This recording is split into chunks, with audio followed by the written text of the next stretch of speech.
Olá, boa noite. A gente hoje vai participar junto com a rede RS de uma live falando sobre síndrome de dor complexa regional, que é algo de uma prevalência até razoável, mas que infelizmente não tem um diagnóstico correto feito logo no início da síndrome. A síndrome complexa de dor regional é uma lesão que acomete extremidades, membro superior e membro inferior, né? E cursa principalmente com edema, com alteração de temperatura e com dor. E também com alteração de cor. As extremidades se tornam com uma cor avermelhada ou às vezes azulada. E no início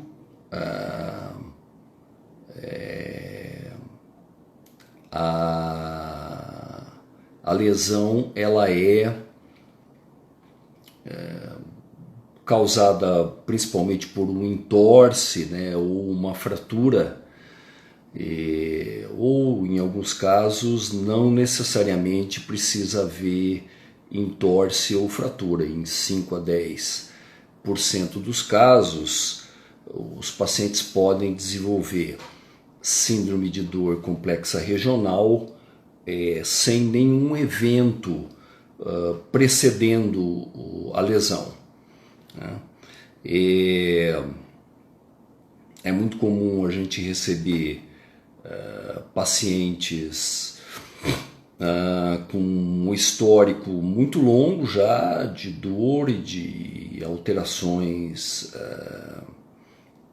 do tipo sensitivo-motoras, né, e sudomotoras, e sem diagnóstico. O paciente começou com dor há 10 anos e não tem diagnóstico, já entrou na fase crônica, né?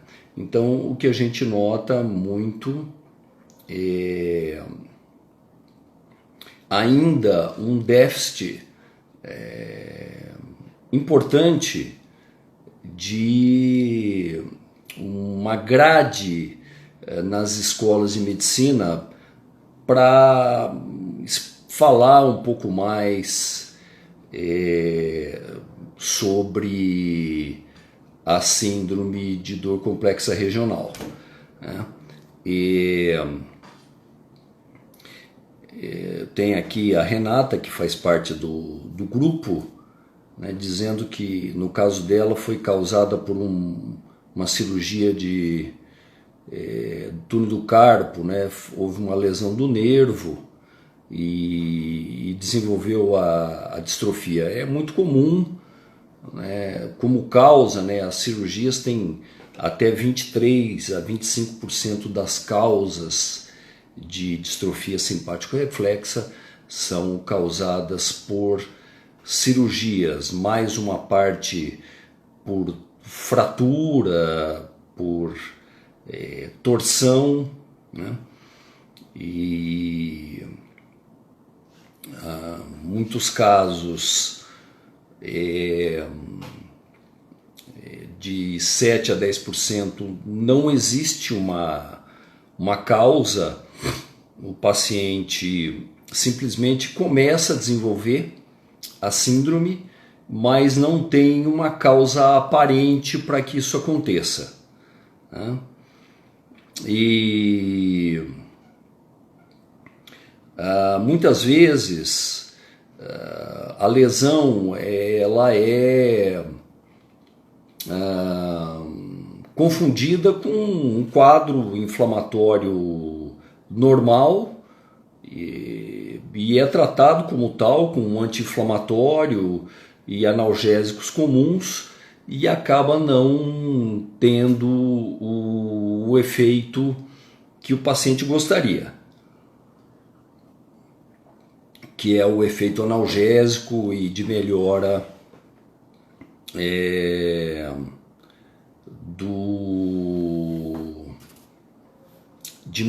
do quadro em questão, né?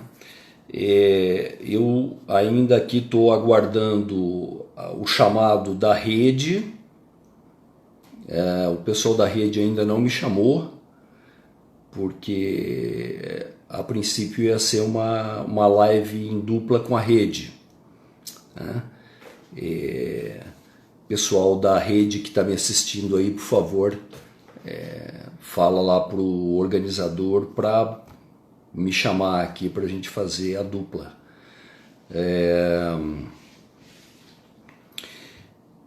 Então a gente vai respondendo aqui as questões. A Tatiana, por que não é diagnosticada? Porque a eletroneuromiografia ela só pega fibras grossas, ela não pega fibra A delta e fibra C, que são as fibras que transmitem principalmente a dor, né? A eletroneuromiografia não pega, por exemplo, fibra A beta, que é responsável pela transmissão de mensagem nociceptiva, ok? E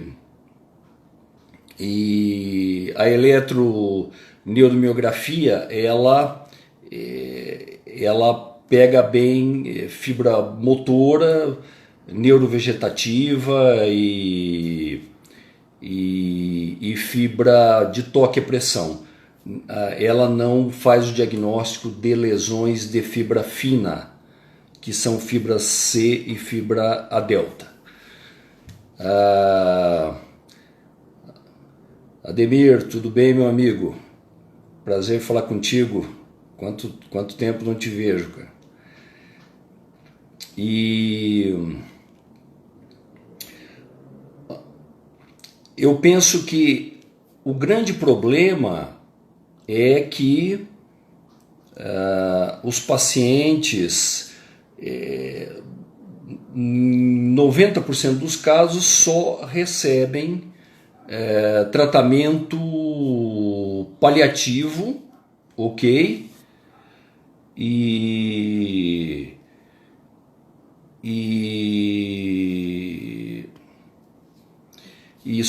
não recebem tratamento percutâneo para o controle da dor, ok? Então é importante que o profissional da área da saúde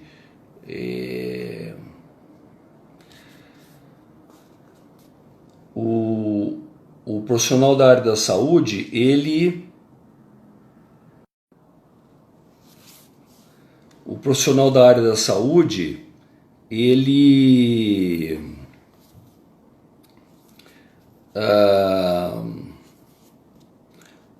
olá, pessoal da rede, faz favor, faz o convite aqui para a gente entrar em dupla. Estou aguardando.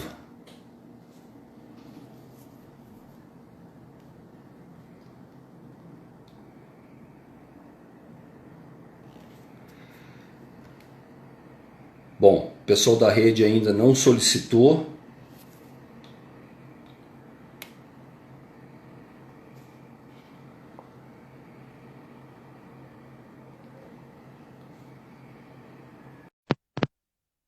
Agora vamos ver se dá certo a gente entrar aqui com a rede. Aí, Poxa, tava lá na outra foi, live. foi um parto, hein, Nath? Foi. Estava aqui aguardando. Boa E eu noite. tava, e eu tava lá na outra live te aguardando. Boa É, noite. tá certo. Mas avisaram também. Vamos lá, Tudo bem, então. doutor? Tudo ótimo, estou à disposição. Pode fazer as perguntas, viu? Você quer que eu comece por aquelas que você encaminhou? Sim, eu queria que o senhor fizesse uma introdução, né, da distrofia, porque tem muitas pessoas que começaram a ter o caso agora, né? E estão meio perdidas, não estão sabendo o que que tem, e até entrar nesse meio, né, onde a gente está hoje. Até hoje, na verdade, a gente nem sabe o que que tem, né? Mas eu queria que você fizesse uma introdução. Sim. A distrofia simpática reflexa, também conhecida como síndrome de dor complexa regional, ela é um processo restrito, não é sistêmico, né? Quer dizer, se você fizer exames de sangue ou exames de imagem, você capta diferenças, mas principalmente exame laboratorial, você não vai ter nenhuma alteração que fale a favor de um processo sistêmico.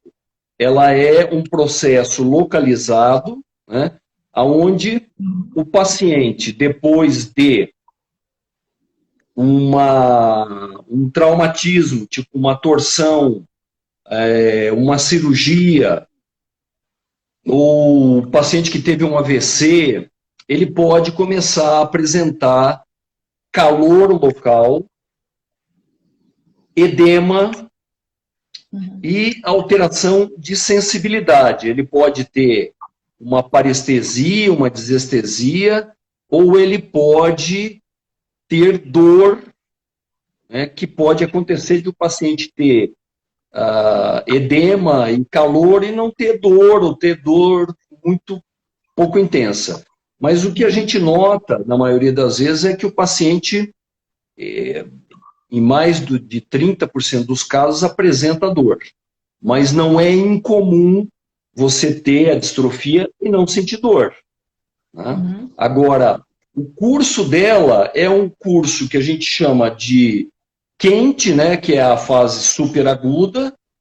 Logo depois do trauma começa a haver edema e calor local, e depois dor, alteração de cor, fica avermelhado, né, porque existe um processo inflamatório na região onde a lesão ocorre, e por meio de uma substância chamada bradicinina e leucotrienos, que são liberadas por mastócitos, que são elementos do sangue, ocorre uma vasodilatação, e aí vem o edema, o calor e a alteração de cor, né?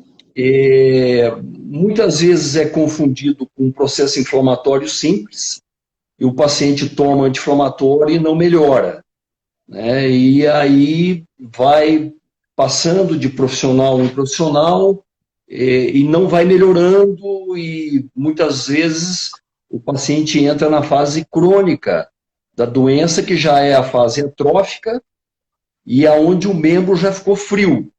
Ele já não é mais aquela fase quente e aguda, ok? Pode-se dizer, em poucas palavras, que é isso que acontece. E tem uma porção pequena, Nath, que não tem lesão, não fez cirurgia, não torceu o pé, e começa a apresentar síndrome de dor complexa regional, né?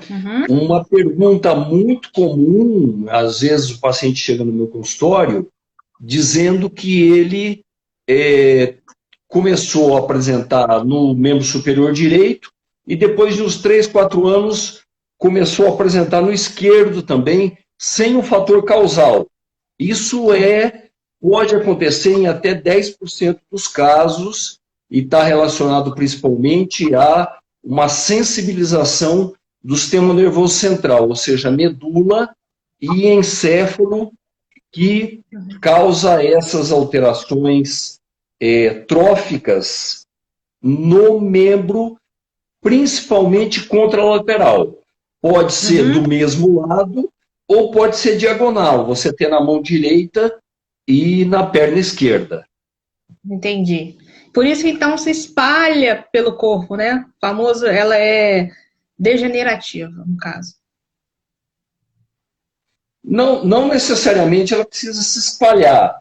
Ela pode ficar só no membro afetado inicialmente e não acometer outros membros. Só 10% dos pacientes apresentam uma irradiação da lesão para um membro superior direito, ou membro inferior esquerdo ou direito, ou vice-versa. Eu, no meu caso, eu posso dar o exemplo que o meu foi na mão esquerda, e hoje eu já sinto a coluna e a perna esquerda. Já tenho fibromialgia, né? E aí, acredito que seja, né? No meu caso, foi um acidente. Eu levei uma pedrada, né, de concreto e fiquei assim. Eu perdi o movimento e hoje em dia eu não sentia nada na coluna, não sentia nada nas pernas e hoje estou sentindo. Não necessariamente a dor que você começou a sentir na coluna e nas pernas esteja relacionado à sua lesão.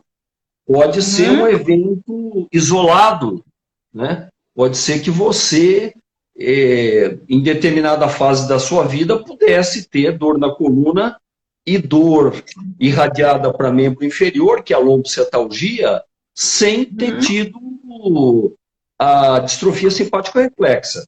Não quer dizer necessariamente que você vai desenvolver fibromialgia ou vai desenvolver a amplificação das áreas anatômicas que apresentem dor. Entendi. E pode afetar os órgãos, doutor? Tem uma pergunta ali falando, pode afetar os órgãos?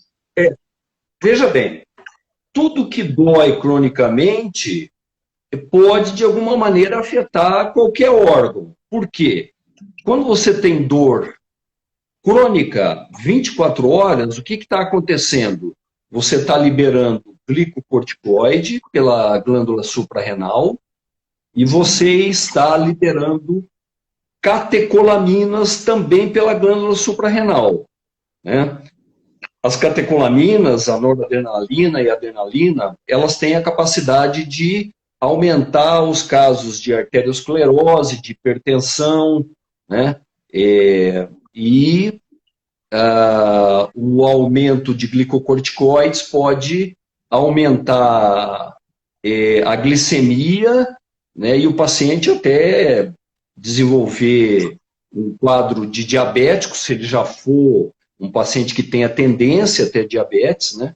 Ele pode desenvolver o quadro de diabetes. Agora, a dor crônica pode favorecer, mas a distrofia não está diretamente relacionada à alteração de algum órgão, a não ser que você seja um hipertenso, seja um diabético, seja um pneumopata, um asmático, né? Aliás,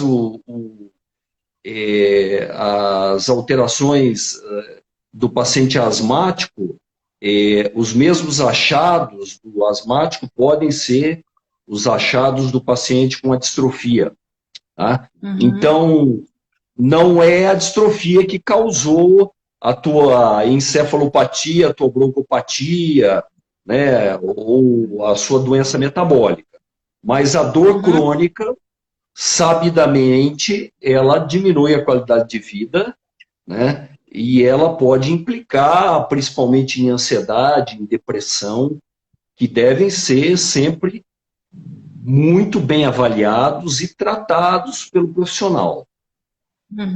Eu tenho um grupo, né, de acompanhamento, psicólogo, TO, fisioterapeuta, e entre outros, né? Mas eu li uma pergunta aqui falando sobre os movimentos a volta dos movimentos. Eu, particularmente, também não faço o movimento do braço, que é esticar o braço totalmente. E tenho aqui se perguntando se o movimento volta, se não volta, se é uma sequela. Olha, veja bem, quando você tem a distrofia, você com o tempo caminha para perda de habilidade com aquele membro. Ele pode ficar fraco, ele pode ficar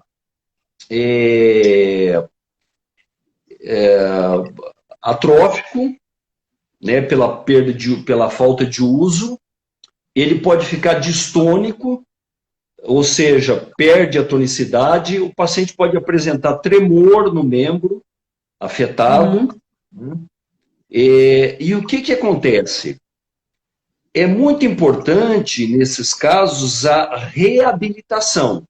Ou seja, a fisioterapia tem um papel, o fisioterapeuta tem um papel importante na reabilitação do paciente. E o paciente tem que fazer um trabalho leve, né, que vai aumentando aos poucos, de ganho de força, de amplitude de movimentos articulares, fazer drenagem para diminuir o edema, isso facilita a melhora dos movimentos. Né? Então, nesse caso, Nath, é a reabilitação. Né? Para você reabilitar um paciente, você tem que dar condições para ele, senão ele não aguenta a dor durante a reabilitação. Por isso a importância de controlar a dor com medicações pertinentes, né?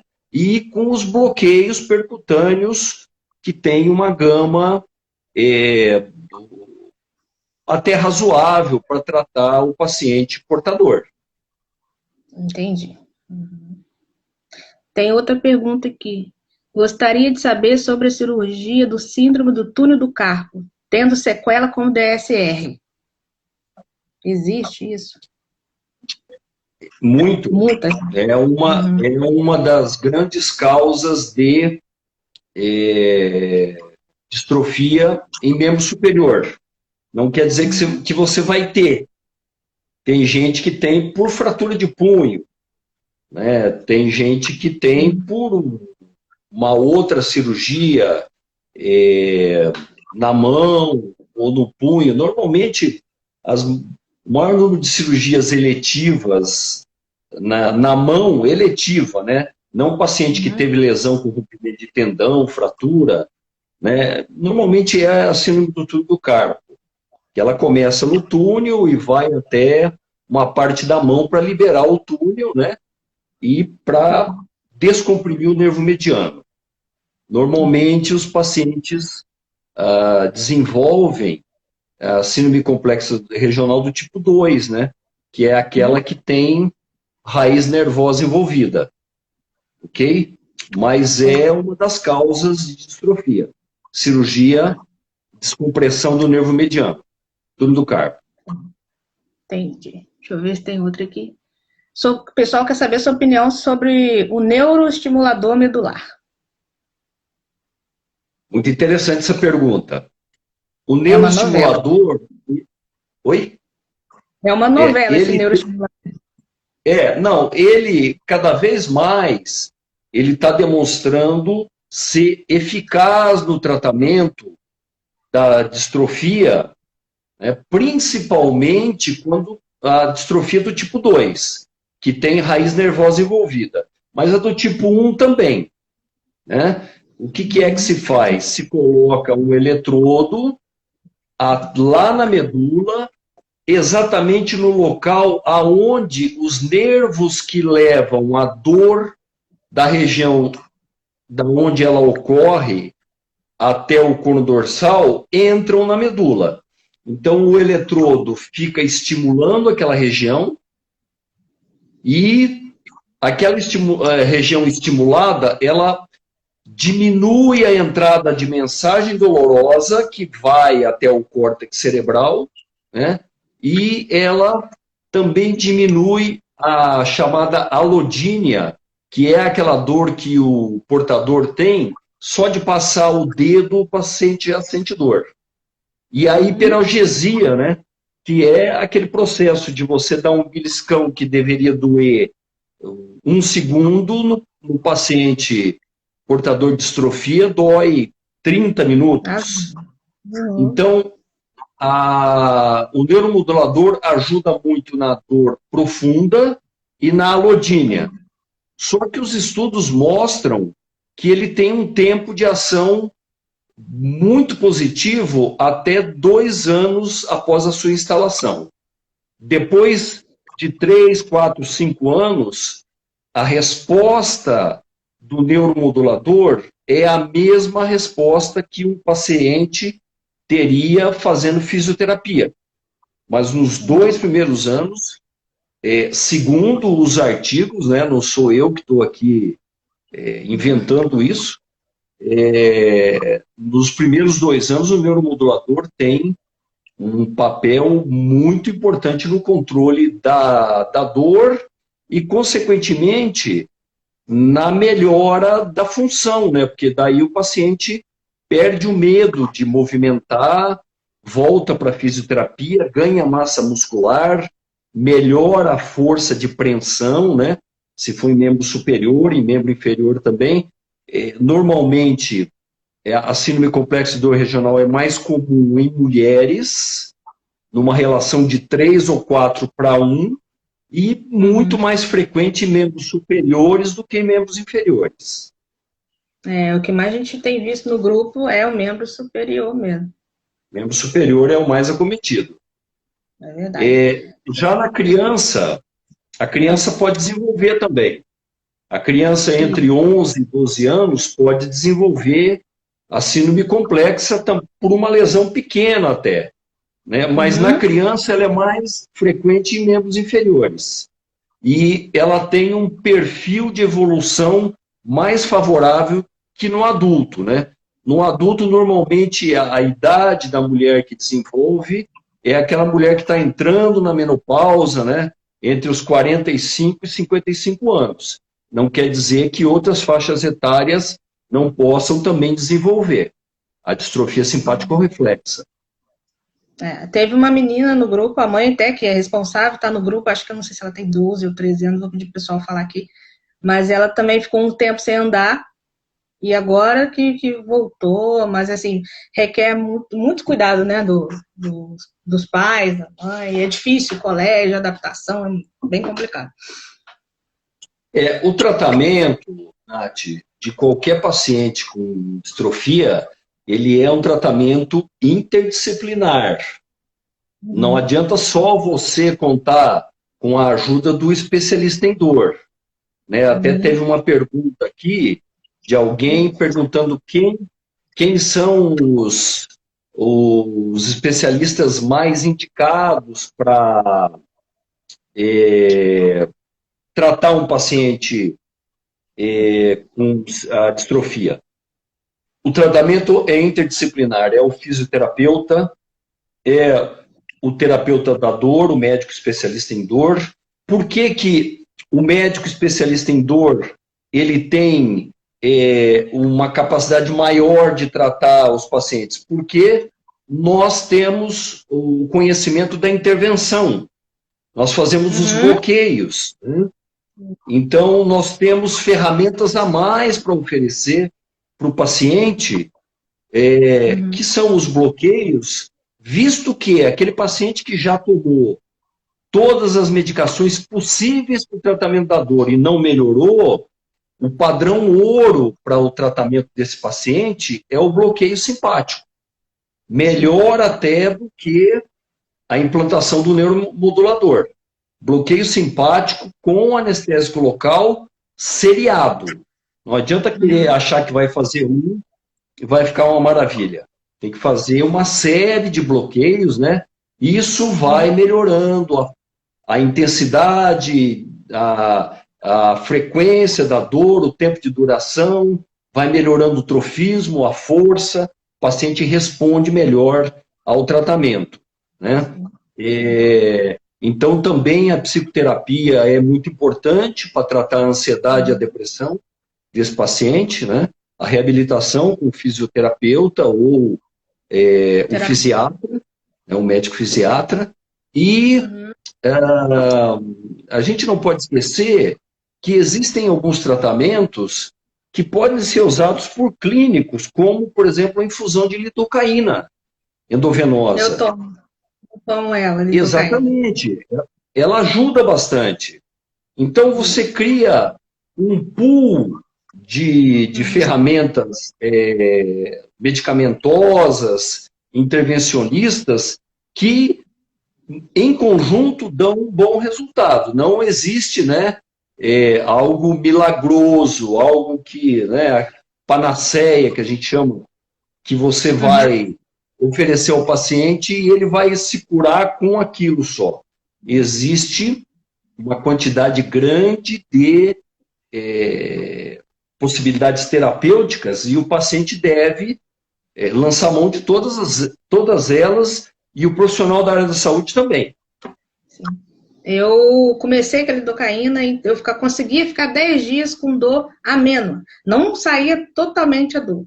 Eu internava, fazia de um dia para o outro, que eram 8 horas de aplicação, e aí ficavam mais ou menos uns 10 dias, aí eu fazia de 15 em 15 dias. Hoje eu já consigo ficar 5 dias. Então já vamos mudar esse tratamento para ver experimentar outras coisas, né? Porque no fim o organismo já acostuma com aquilo, não é verdade?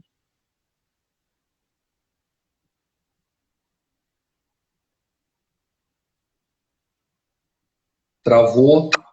Tá me ouvindo? Ô, Nath, desculpa, eu não te ouvi o final, porque deu uma travada no som. Pode repetir? Que eu tomava de 15 em 15 dias, fazia internação, né? Tomava de um dia para o outro, que era 8 horas de medicação na veia. E aí ficava uns 10 dias sem dor. Hoje eu já consigo ficar 5, porque o meu organismo acho que já acostumou com a medicação. Então a gente já está procurando outra proposta. Na verdade, a lidocaína não precisa de tanto tempo de internação, viu? A gente faz 5 miligramas por quilo, né? Em bomba de infusão em 1h30. Né? A não ser que esteja se usando dose muito maior. Agora, o que existe também. Oi? 1000, acho que é 1000. Se eu não me engano, eu tô sem 1000 miligramas. Um paciente, por exemplo, de 90 quilos, ele vai usar 500 miligramas, tá? No caso, o colega optou para dar uma dose em bolos, né? Então, ele usou uma dose bem mais alta e, por isso, você ficou mais tempo internado. Mas, além da lidocaína, existe a ketamina, que também é endovenosa, também é um receptor NMDA, que melhora a alodínia, melhora a dor profunda e melhora a qualidade de vida do paciente. Inclusive, o paciente tem uma capacidade maior de reabilitação. Sim. Eu vou só dar uma olhada naquelas questões que você me mandou. Aqui, a primeira pergunta é da Magali, né, sobre a dica aos médicos e portadores quanto à dificuldade no diagnóstico. Realmente, né, o diagnóstico, infelizmente, aparece pouca gente em ambulatório, e quando aparece é tratado como um quadro inflamatório agudo, né? Qual a especialidade médica para procurar? Hoje em dia, vários especialistas estão procurando a área da dor. A neurocirurgia, o anestesiologista foi o primeiro, né? O meu caso, eu fui anestesiologista, depois fiz um R4 em dor, fiz o doutorado em dor e nunca mais parei de estudar. Mas hoje em dia, a neurocirurgia também já há algum tempo existe até uma residência que é a neurocirurgia funcional. Mas os ortopedistas também estão se interessando muito e estão fazendo um bom trabalho, e os radiologistas também, viu? Então, todo mundo que puder dar a opção de intervir vai ajudar bastante. Tem uma outra pergunta aqui da Daniele Francelino, que ela diz que mesmo tomando muita medicação, ela sente dor forte na perna, sensação de que foi dentro do osso. Bom, e ela me pergunta se existe algo que possa ser feito. Daniele, eu penso que você, se já passou por todos os protocolos medicamentosos, né, já usou os gabapentinoides, já usou os tricíclicos, já usou carbamazepina, todas essas medicações, às vezes os opioides, como o tramadol e a metadona também podem ajudar. Então, está na hora de partir para os procedimentos percutâneos. Procurar um profissional que faça bloqueio percutâneo, principalmente os bloqueios do sistema nervoso autônomo simpático, no teu caso vai ser lombar. A Magali está perguntando aqui, doutor, qual a possibilidade de melhora nos casos de dificuldade de diagnóstico? Olha, não é tanto a dificuldade de diagnóstico que vai nortear o quanto o paciente vai melhorar. É o tempo que ele vai demorar para receber o diagnóstico. Né? Entendi. Se o paciente demora mais que 1 ano para receber o diagnóstico, ele já tem um prognóstico pior. Se ele tem um diagnóstico já no primeiro mês, excelente, ele pode responder bem aos corticoides, tanto endovenosos quanto oral. O corticoide na fase aguda é uma excelente medicação. Né? Ele pode já receber os bloqueios percutâneos, ele pode já fazer a fisioterapia, fazer a drenagem. Então, quanto mais cedo o diagnóstico, melhor. Passou de 3 a 6 meses, já se torna crônico e piora o prognóstico, né, que seria a melhora que o paciente pode ter. Tá. Né? Então, eu respondi a pergunta da Sheila, e agora tem a pergunta da Silene Dantas. Não, da Sheila você não respondeu, não. Oi? Da Sheila, não. Você respondeu da Daniele. Falta da Sheila, não. Sheila, desculpe. A Sheila perguntou sobre anemia. Isso. Bom, olha, os gabapentinoides, a pregabalina e a gabapentina, não causam anemia. Tá? Mesmo porque eles não são metabolizados no fígado. Eles são metabolizados no sangue, por enzimas chamadas de estearases plasmáticas. Agora, o paciente que faz uso da carbamazepina ou da oxcarbamazepina em qualquer tipo de dor, neuralgia do trigêmeo, neuralgia do glossofaríngeo, paciente que tem esclerose múltipla, que tem muita dor em choque, usa muita carbamazepina. Esse paciente deve anualmente fazer uma prova de função hepática, também a oxcarbamazepina, que ela coloca aqui, uma prova de função hepática e um hemograma. Né? Apesar que é mais fácil, é mais comum ela ter leucopenia, que é a diminuição dos leucócitos, e plaquetopenia, que é a diminuição das plaquetas. A parte vermelha do sangue não costuma se alterar com frequência com o uso dessas medicações. Tá? Mas o leucócito e plaqueta podem se alterar. Por isso, o exame anual e também de prova de função hepática. E aqui a Suelen, né, dizendo que foi diagnosticada há poucos meses, passou por vários médicos que não conseguiram dar um diagnóstico. Mas ela resume aqui no final, dizendo assim, como posso identificar em qual estágio da distrofia eu estou. Né?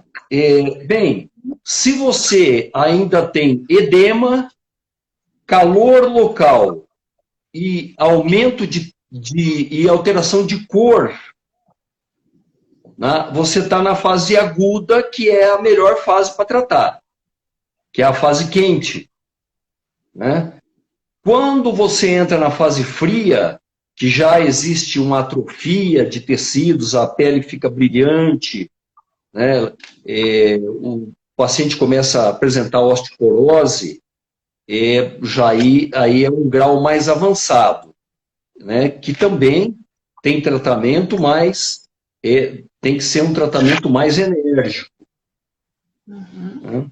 E aqui a Renata Lima, e ela diz que tem a distrofia e foi diagnosticada com a Covid-19.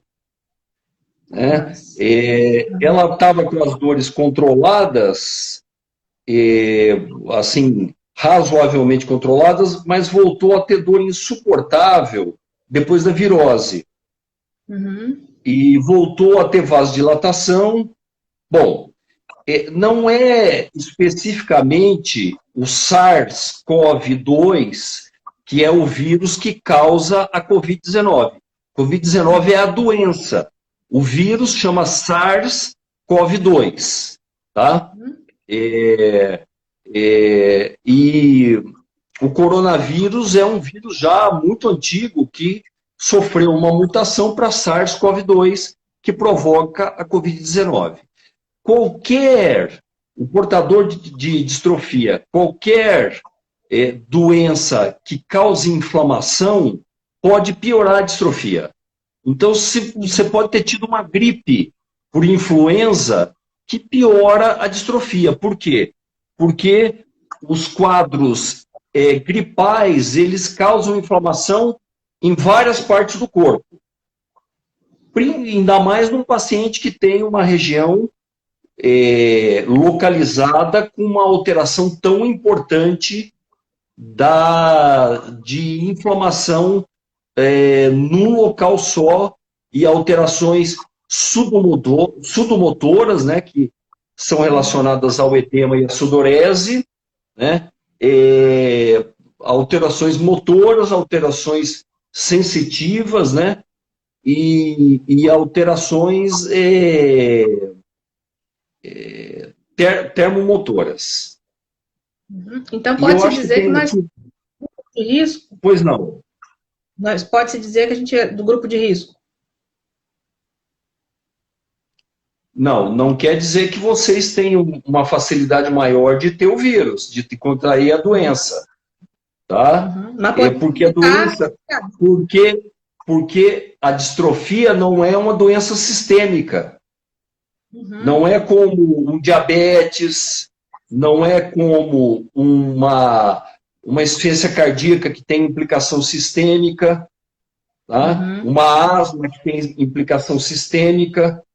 Tá? A distrofia não, ela é localizada e isso não te torna necessariamente, a não ser que você tenha comorbidades junto com a distrofia. Uhum. Tá? E aqui tem mais uma pergunta, Nath, da Gilcia. Ela tem distrofia desde 2014 e foi aposentada por invalidez. Uhum.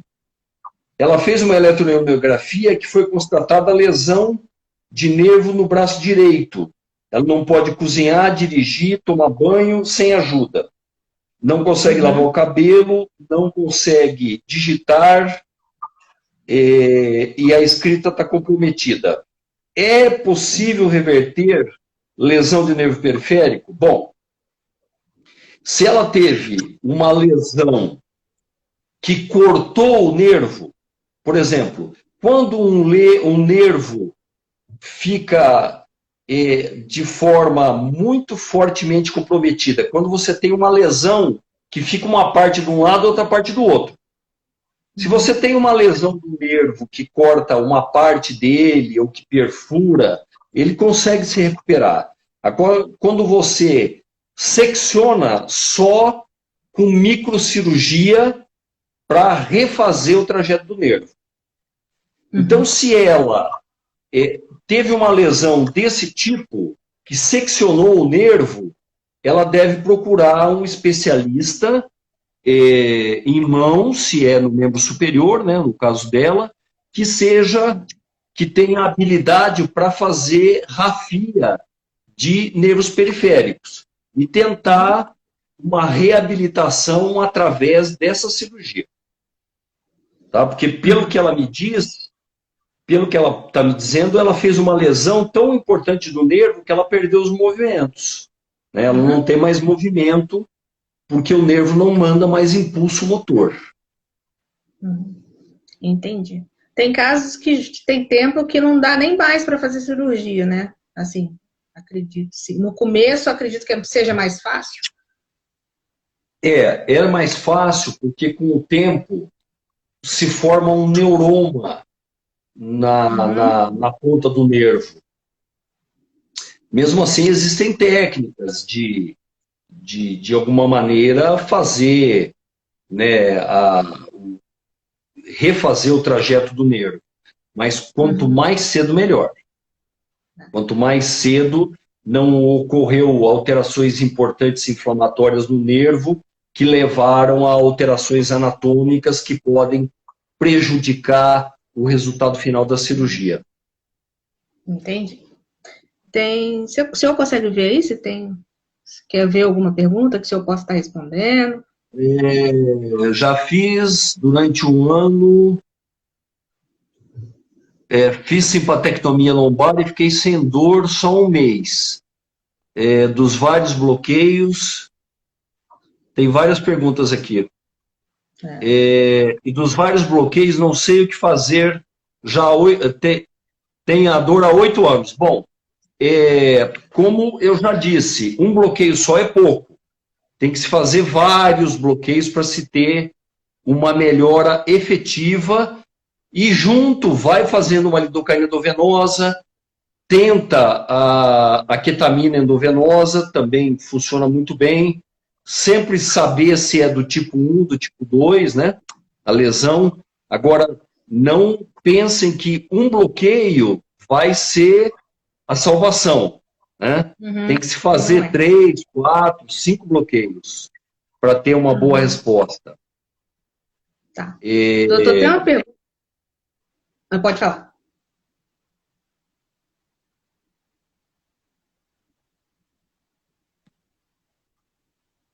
Oi. Pois não, pode falar. Tem uma pergunta aqui. Assim, acho que a maioria das mulheres do grupo gostaria de saber, eu também, né? Eu sou casada há 2 anos. E a questão da gravidez. Quem tem DSR pode engravidar? Como que é? Orientação, enfim. Não, pode engravidar, não tem problema. Né? Vai ser mais algo mais para você se preocupar na tua vida. O problema é o seguinte, quando você engravidar, você vai ter que abrir mão da maior parte dos remédios que você usa. Porque, principalmente nos 3 primeiros meses, a grande maioria das medicações que a mulher pode ingerir, ela pode causar alterações genéticas e malformações do feto. Então, o grande problema da mulher que tem a distrofia e que engravide é que durante um bom tempo ela vai ter que ficar sem tomar o remédio. E às vezes até para amamentar, ela pode tomar o remédio e a medicação passa pelo leite e passa para o bebê. Entendi. Mas nada impede a mulher de engravidar. Se arriscar, né? Se quiser. É uma escolha, né? É uma escolha. Vai ficar uns tempos sem tomar a medicação, mas vai realizar um sonho de ser mãe, né? É isso aí. Deixa eu ver se tem mais perguntas aqui, senhor.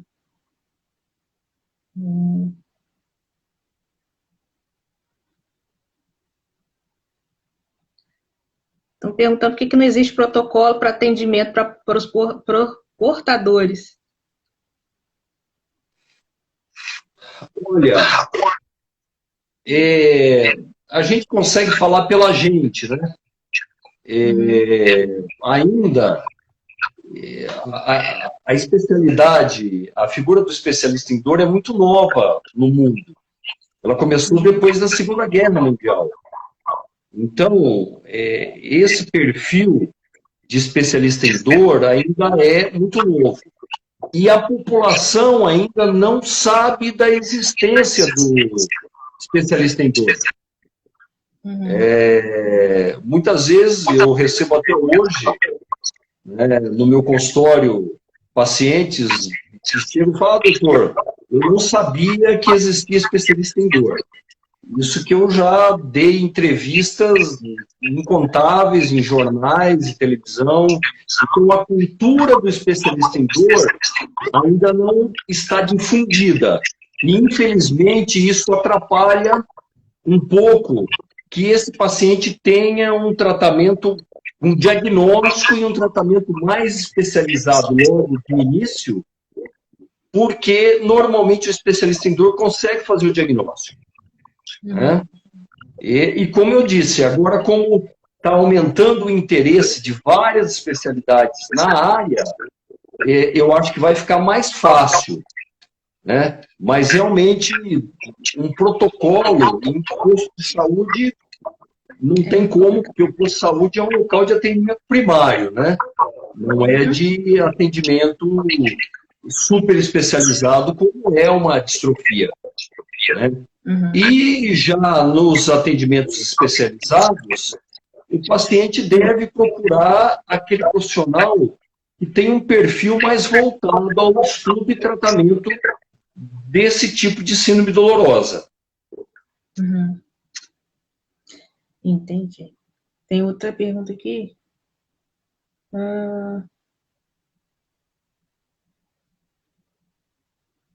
Deixa eu ver se eu consigo acessar aqui. O senhor consegue ver daí também?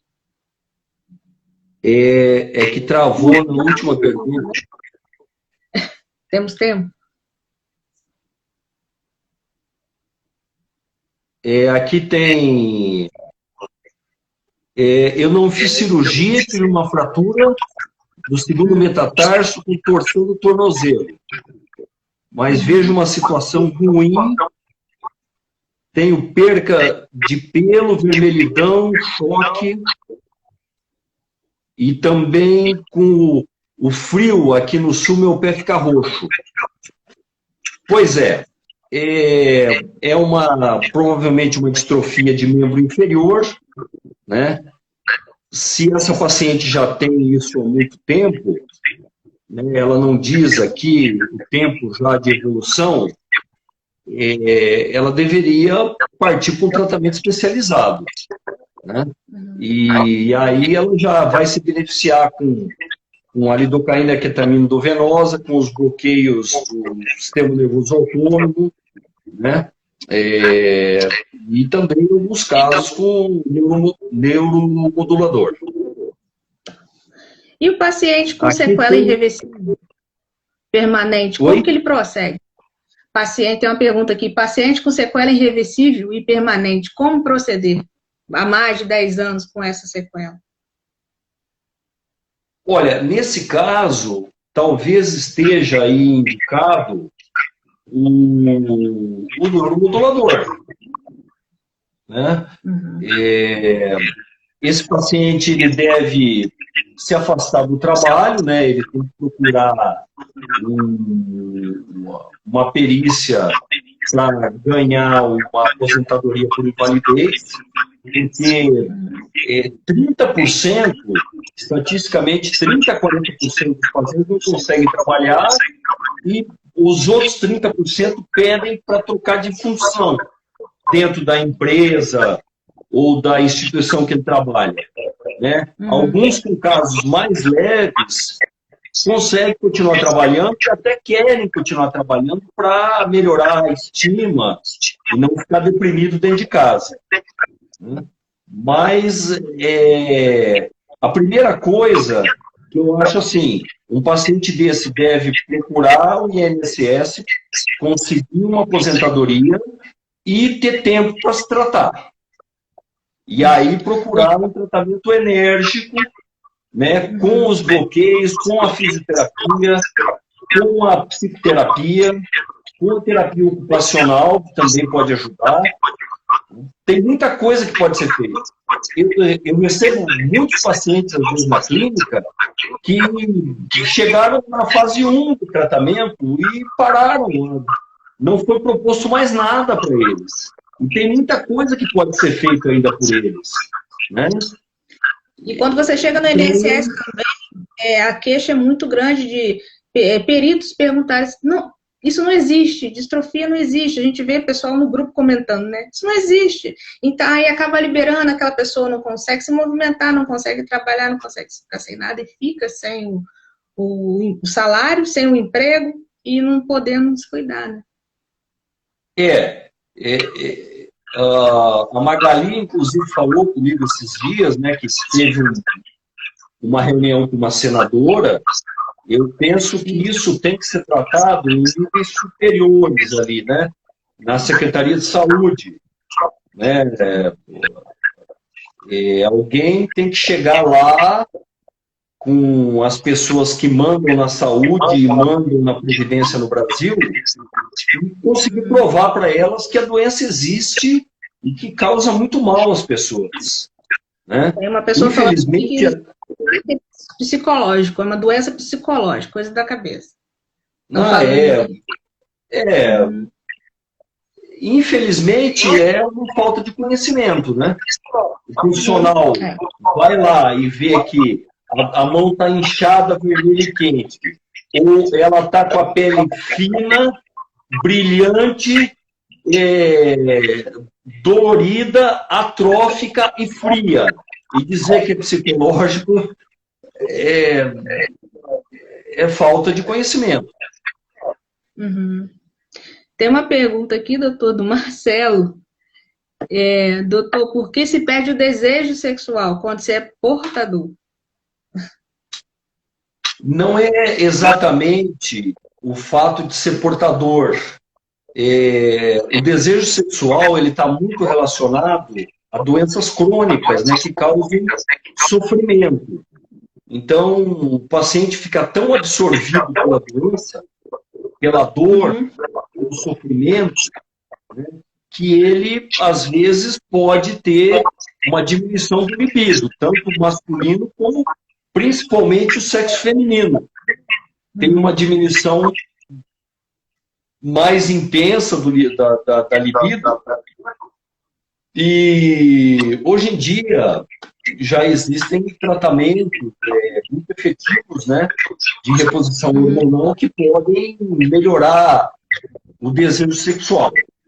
Mas não é exatamente a distrofia que causa a diminuição do desejo. É um quadro crônico. Qualquer paciente com quadro crônico que absorva ele o dia todo, que ele fique vivendo em função daquilo, né, ele vai ter algum tipo de disfunção sexual. A mulher no libido e o homem disfunção erétil. Entendi. Doutor, acho que o nosso tempo está acabando aí, não está? Vê aí. Você consegue ver? Não tem nenhuma mensagem aqui de... Porque geralmente é 1 hora. Estou olhando por cima. Mas o senhor me avisa quando estiver acabando aí. A gente começou, acho que há 50 minutos, né? Porque demorou para a gente se conectar. Aqui tem uma pergunta da Renata, diz que fez um bloqueio na quinta e está sofrendo uma dor absurda. Parece que acabou de fazer, sinto a agulha. Normalmente, falta 21 segundos. Normalmente, pessoal, não aceitem bloqueio no local da dor. Aceitem bloqueio à distância. Se você furar uma mão, um braço com distrofia ou uma perna, a dor tende a aumentar.